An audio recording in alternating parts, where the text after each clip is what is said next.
Sacred attention therapy is an approach to liberation. The first liberation is from the conditioned self,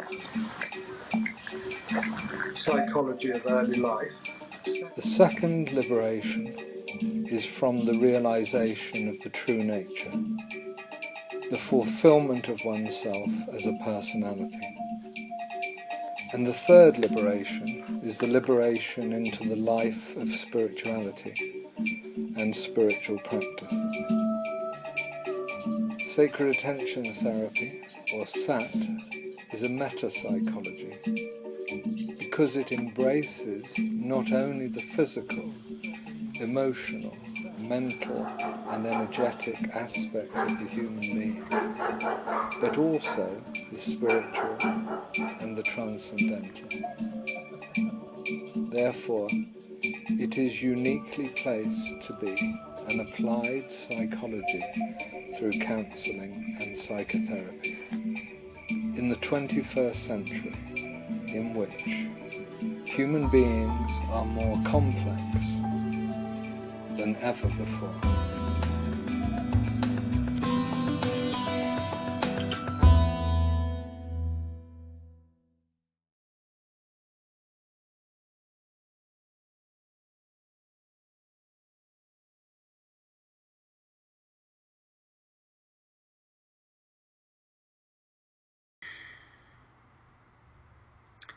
Welcome to the sixth in a series of online interviews with Richard Harvey.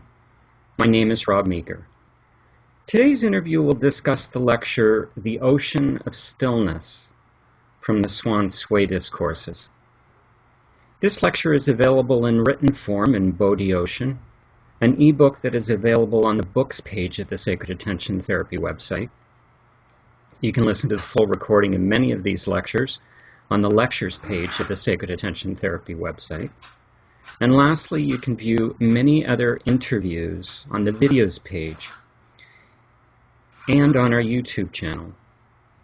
The URL for our website is www.sacredattentiontherapy.com, and on our website you can click on the YouTube channel icon to view our YouTube channel. And now a little bit of background about Richard Harvey. Richard is a psychospiritual psychotherapist and spiritual teacher. His work emerged out of the human potential movement of the 1970s. He trained with many teachers in humanistic and transpersonal approaches. He's the founder of Sacred Attention Therapy, a radical new approach to inner work for the 21st century that proposes a three-stage model of human awakening. Richard is the author of Your Essential Self and the Flight of Consciousness, among many other publications. He works with people all around the world, and his forthcoming book is entitled Your Sacred Calling. And it's now my pleasure to welcome Richard Harvey.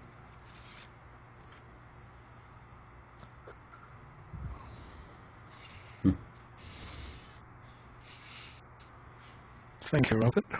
It's nice to be with you in this space. And with you, my friend. We're talking today about the ocean of stillness. And near the beginning of the lecture, you talk about images. And you talk about images by saying the following, quote, "Thought or thinking is identical to identity since it is mind. Not merely a product of mind, it is mind. Now we are surrounded by the extrapolations of mind to such a degree today that reality is hardly distinguishable from fantasy. Sexuality, sustenance, pleasure, hope, charity, religion, spirituality, men, women, absolutely anything is preceded by an image. These images are not the thing itself. They are representative pictorial descriptions of some particular form. They are images merely. They are not authentic." End quote. I've also heard you say that everything and everybody in this world is merely a symbol of or for something else. And so that opening quote spoke to me of that teaching you speak of elsewhere also. So my question, Richard, is what are we supposed to do with these images and symbols? What sense are we to make of them, and how do we go about making sense of them?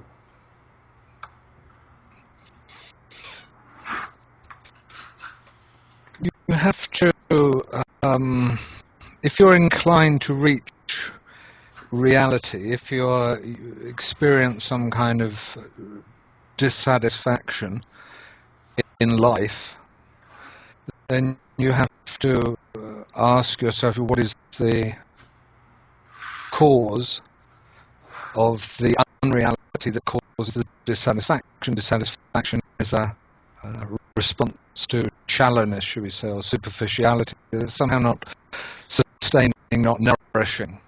Why is life not nourishing? Is life itself not nourishing, or is there something that separates you from life? Are you seeing it a certain way?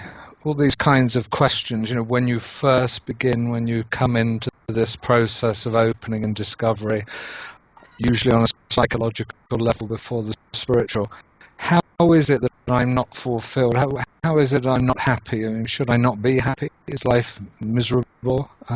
Is it not a fulfilling business? And then you look at these things and you start to take them apart. And when you look at thought and you see very clearly, and we have psychological as well as spiritual practices now from many different quarters over long traditions to help and show us this, you see that we're not experiencing life at all. That question itself is a pivotal question that opens reality. It's not a negative thing. It's the very question through which a doorway appears if you pursue it. Mm-hmm. And that doorway opens up, and you can see that there's certain things that you do in certain ways you are, and certain assumptions and expectations you have about this that somehow prevent your full immersement in life, experientially, energetically, emotionally, psychologically, spiritually, always. You're somehow retreating, you're somehow held back. Mm-hmm. Now, preeminently, that is a thought, because thought is emphasized. In our society today, in the global westernized mindset, through Cartesian philosophy, ancient Greece, and all the rest of it, it's a long explanation, but it basically amounts to the fact that thought has predominated over emotion, intellect and rationality over the irrational and the spontaneous, etc., etc. We're inclined to subordinate feeling to thinking, and we're not too interested in experience because it's kind of chaotic and you can't really plan around it, and you can't, make a practical life full of status and money making and everything that will be the kind of thing that is a conforming life. Now, and you can't control it. And you can't control it. And of course that is a reality in and of itself, that you cannot control it. And we don't like that because we'd rather essentially be controlling or angry or egocentric. Now the second point is that nothing is what it seems. When you start to not think, when you start to experience, when you start to have a direct meeting with life, you realize it's not only the dream world that's full of symbols. The waking life is the same as the dream world. It's full of symbols. I'm a symbol. You're a symbol. We put a label on you and I as a symbol, and we call it a something or other, and then the mind very tidily packs it all up, and before we know it, we would think you were Robert. We are severely mistaken. This label that you may or may not conform to, and which we tidily put onto a shelf and kind of catalogue, Robert's this and that and the other and all these kinds of things, is simply false. And denies your potential, your capacity, and your true destiny. What's left? We've got a sort of cartoon. So people are living more or less in a cartoon sort of movie life with the one or two or three or four different phrases and different movements and different things they may say, and so behaving and reacting the same way.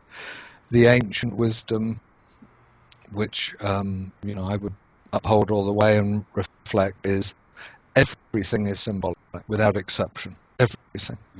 Mm-hmm. And of course behind that is the notion that from the ground of being, forms more or less arbitrarily arise. I, you, this lamp, the dog, the computer, the printer, the tree, the stone, arbitrarily arising, no purpose or meaning other than in themselves, arising forms of the divine reality.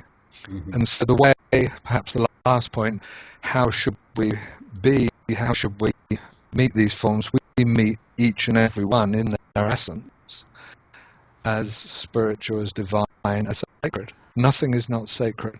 Mm-hmm. And yet no thing is the source in and of itself. It's arising forms from the ground of being. You and I, as every apparent separate object, and only apparent separate objects, are all arising forms of the reflections of the divine. Mm-hmm. And we are adaptations in time and space, momentarily present. And very closely connected with this idea of images and forms, to use the word you used. You also talk about labels. And you share the following quote: "What can you do when the thing you are attempting to describe doesn't really bow to your label?" Some people become quite irate about this. Of course, a saucepan is a saucepan. Of course, a cloud is a cloud, they will say. They may get quite incensed, even angry with you for questioning it. Some sort of security is contained in the idea that something is what it is called. Jennifer, book, tree. What else are they? The scared ones may ask. They are actually a lot more, much more, than your label, you might reply. Your label, in any case, is meaningless, really, merely a reflection of a concept. You conceptualize Jennifer, the book, the grass, and within that concept come assumptions, expectations, and it seems more semblance of all's right with the world, a sense of order and sensibleness. After all, if a man isn't a man and a woman is a woman, then what? And so how do we get beyond these labels and labeling?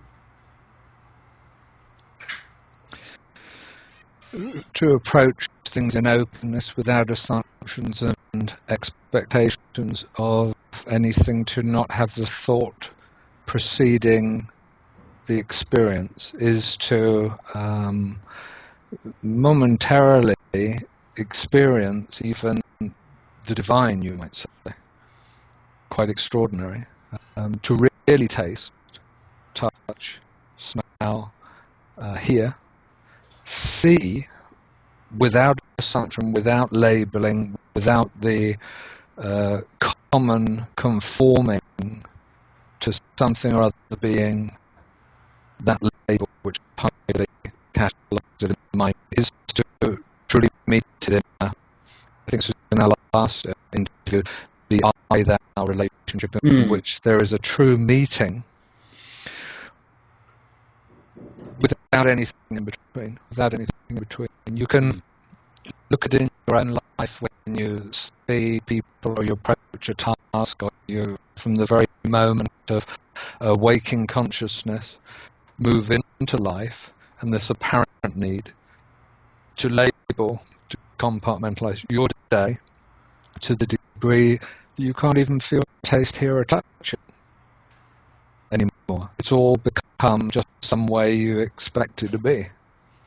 So those things that go wrong, of course, they throw us a little bit. Things go wrong, don't they, sometimes? And they have to be repaired sometimes, or things don't, or people don't act as they are expected, and that throws things out. And we're in relationship to somebody who acts unpredictably. Now our very sense is somehow affected by it. These kinds of events that challenge the label and the predictableness of life, of course, are great opportunities to enter into a deeper reality. So taking anything, and what children may do, or people who don't think the same as we may do, where they may take an object and use it in a different way, people speaking in unexpected ways. I remember somebody who produced works of art from garbage, for example, and I remember talking to a Zen monk who said this was a wonderful thing. To create something beautiful out of apparent ugliness was to transcend the world of the opposites, where the Buddha mind is lost. You transcend the world of the opposites, where the Buddha mind is lost. By taking garbage, old tires, old tins and things, and creating a beautiful sculpture, the first thing you would see, these things were incidentally in the north of England outside the museum. They were big, a lot of garbage there. And he said this was a wonderful thing, and it was a wonderful thing. It wasn't just seeing garbage as garbage, it was seeing garbage and transforming it into a thing of beauty, an artistic thing of beauty, something that bridged the worlds by not subscribing to these conflicts of opposites, good, bad, in this case, beauty and ugliness. About halfway through your lecture, you cite Lao Tzu's advice as given in the Tao Te Ching as, quote, "Not knowing is better than knowing," end quote. Why is not knowing better than knowing?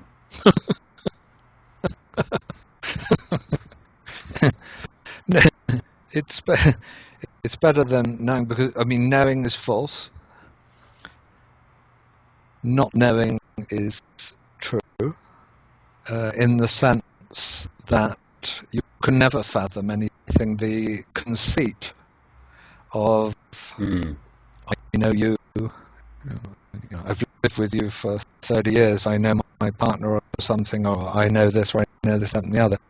I actually read the Tao Te Ching for about 25 years without understanding a word of it, but feeling very much like I was a Taoist somehow, for some reason, some strange reason. And yet, if you'd said to me, "What's the Tao Te Ching about?" I would just have said a bit of mumbo jumbo, because I honestly didn't understand a single word of it. And then one day it just opened to me, and it's as if every line is the same in a way. It's every line is resonant with truth.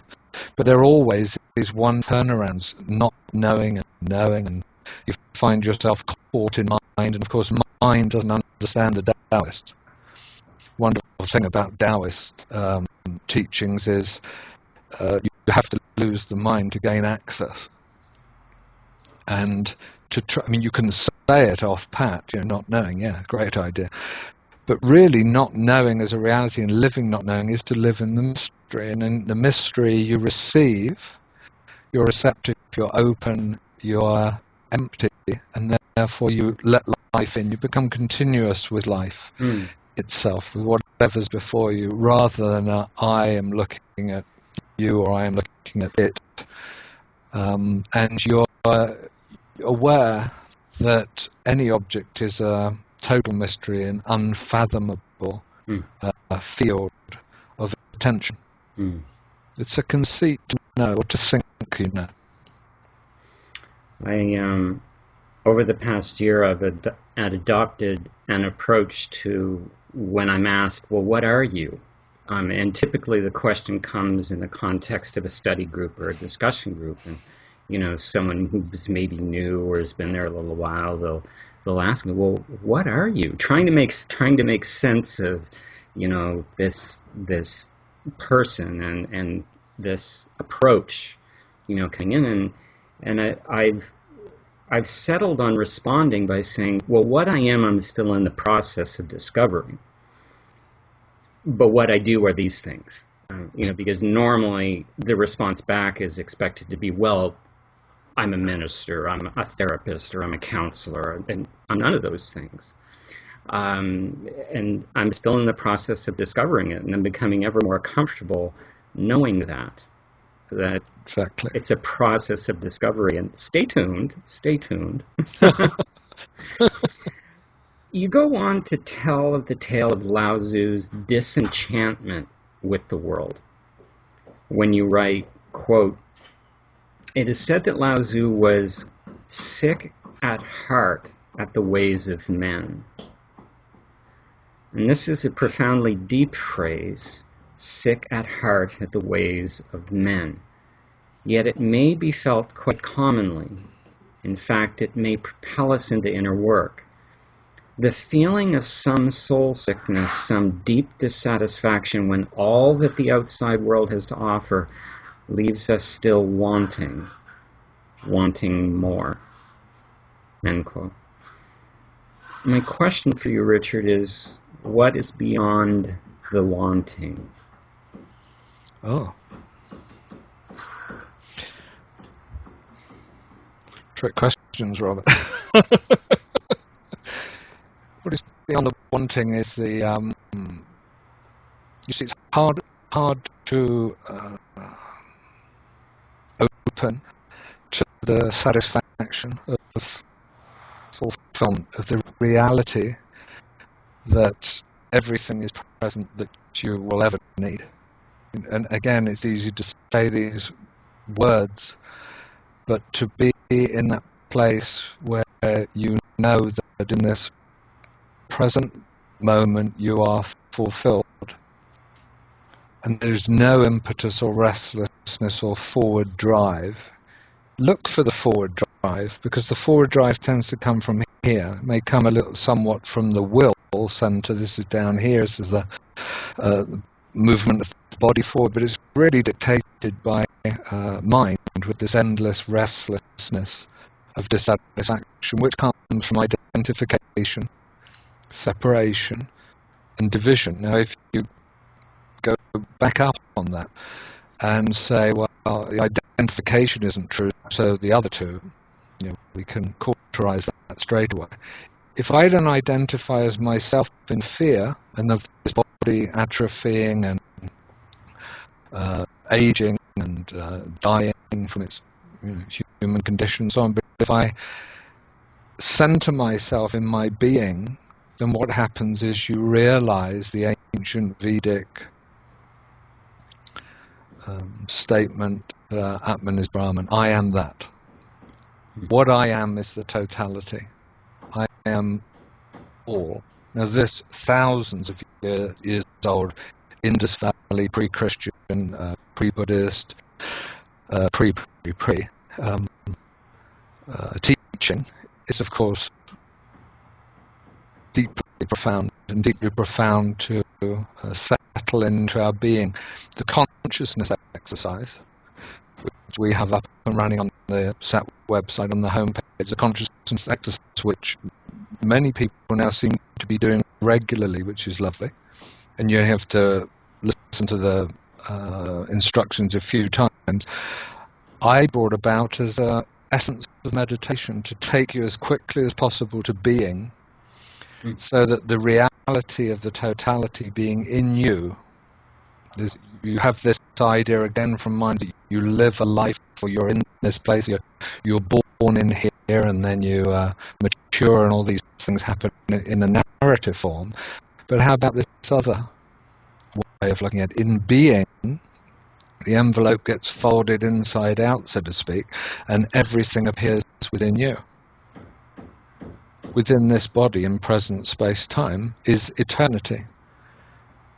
And in that eternity, of course, is the totality. Mm-hmm. So, I am that. Atman is Brahman. You are all. And in this present moment, you can choose that one from identification, separation, division, with your forward motion due to lack, and you move into ambition and achievement, and of course more dissatisfaction and more desire, because desire feeds on itself. Or you breathe and you stay in this present center where everything already is, and have everything you already need.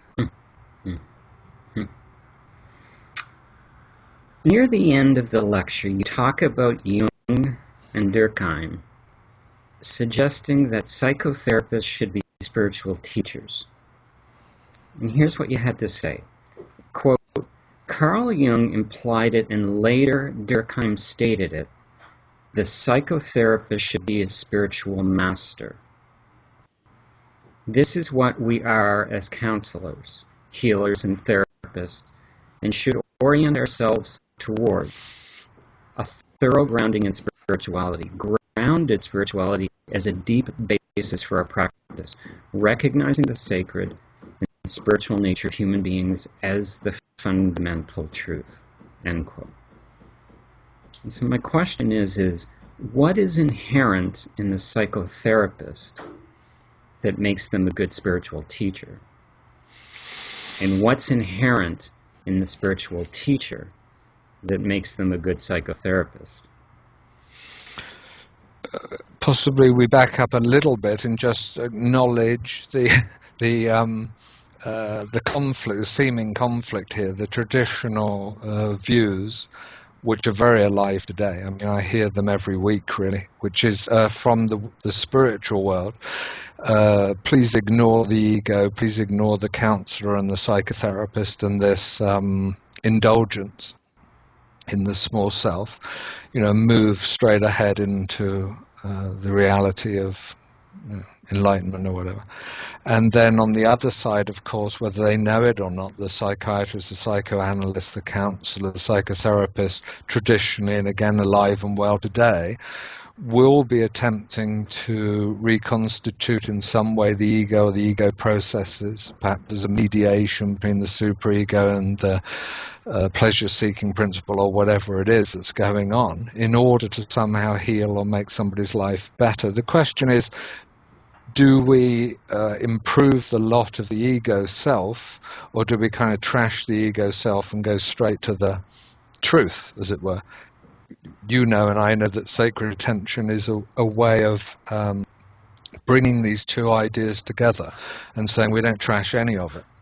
What we actually do is we find, perhaps for the first time ever, a therapy and a teaching that explains how they're connected and how you move through these different stages into the highest expression of your potential and capacity that's possible for you as a free human being. And in that nothing gets trashed. What's the question? What's inherent in the psychotherapist? Yeah, that's right. That would make them a good spiritual teacher and vice versa. That's right. What I'm presenting is the idea of the psychotherapist being a spiritual teacher and vice versa as a aim or as a intention, shall we say. I think the reality is, at least in the present time and for the foreseeable future, you will almost certainly have counselors and psychotherapists who will deal in the material world with material things, albeit also energies and emotions and so on, but essentially a material outlook.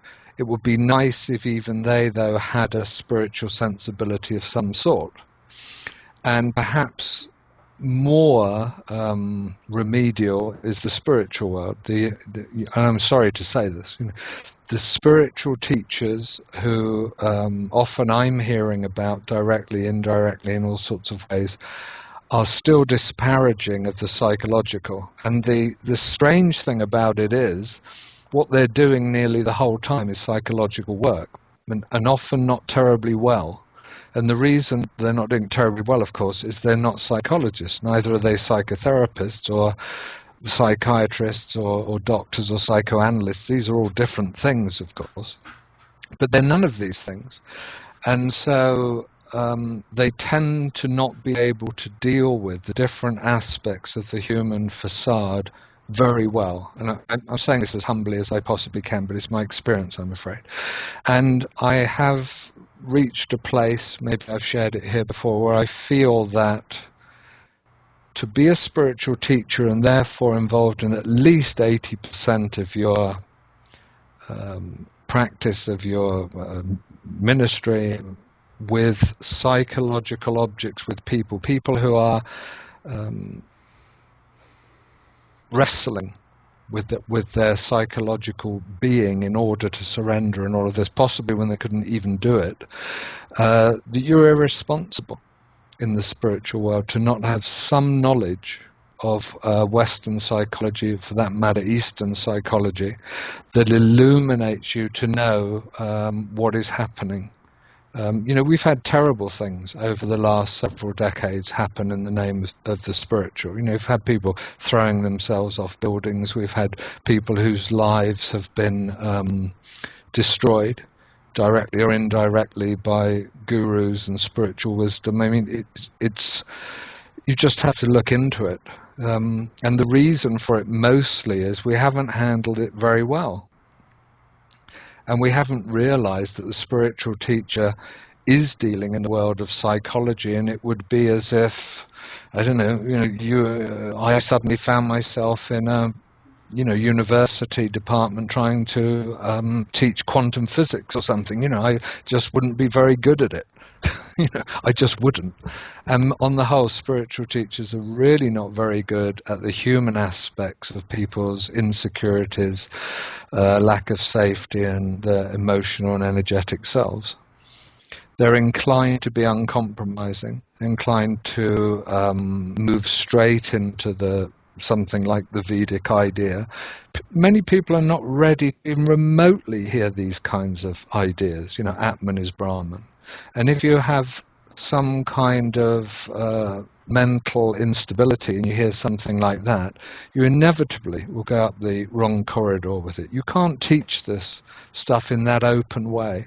This is why perhaps, and hopefully not as a golden era myth, but perhaps in times gone by, more wise times, you apprenticed, and there was a noviceship. There was a period of basic preparation in order for you to even hear the wisdom, let alone take it in, let alone ground it in your life. You're expected to suffer an ordeal in preparation to even hear the sacred words, the sacred texts.